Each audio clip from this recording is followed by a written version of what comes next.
رب اشرح لی صدری ویسر لی امری واحلل عقدۃ من لسانی یفقہوا قولی رب زدنی علما رب زدنی علما رب زدنی علما۔ جس طرح رمضان المبارک ایک بہت اہم مہینہ ہے، اسی طرح ذوالحج بھی بہت خاص مہینہ ہے۔ رمضان میں ہم روزے رکھتے ہیں جو ایک فرض عبادت ہے، اسی طرح ذوالحج میں ہم حج کرتے ہیں جو ایک فرض عبادت ہے ہر صاحب استطاعت پر۔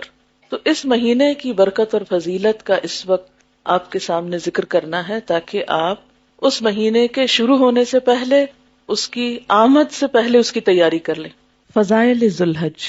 رمضان المبارک کے بعد ذوالحج کا مہینہ اسلامی کیلنڈر میں نہایت اہمیت کا حامل ہے۔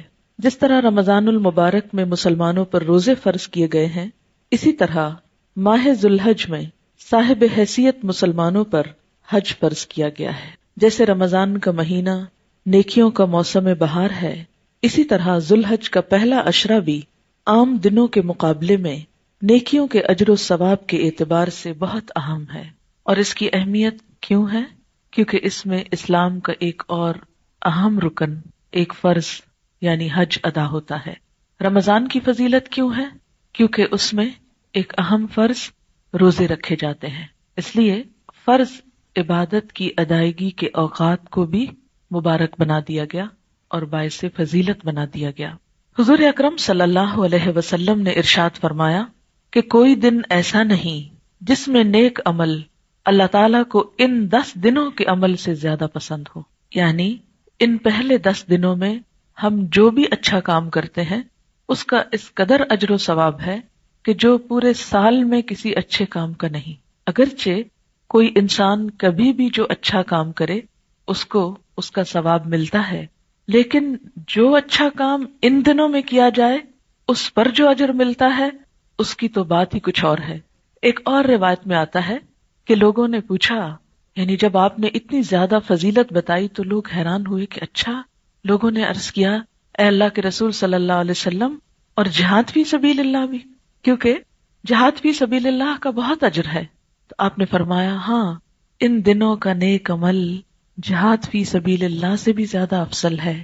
ہاں، ایک صورت ہے کہ اگر کوئی شخص اپنی جان اور مال دونوں لے کر میدان جنگ میں جائے اور پھر واپس نہ آئے، کوئی بھی چیز واپس نہ آئے، نہ مال آئے نہ جان آئے، اس شخص کا اجر و ثواب بہرحال بہت آگے ہے، زیادہ ہے، لیکن اس کے علاوہ کوئی بھی نیک عمل ان دنوں کا اپنے اجر اور ثواب کے اعتبار سے پورے سال پر حاوی ہے۔ اس لیے ان دنوں سے خوب فائدہ اٹھائیے اور کچھ ایسے اعمال کرنے کی کوشش کیجیے کہ جس سے درجات بہت بلند ہوں۔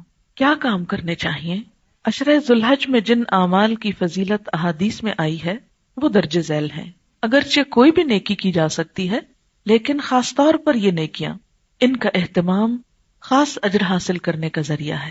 نمبر 1، ذکر الہی۔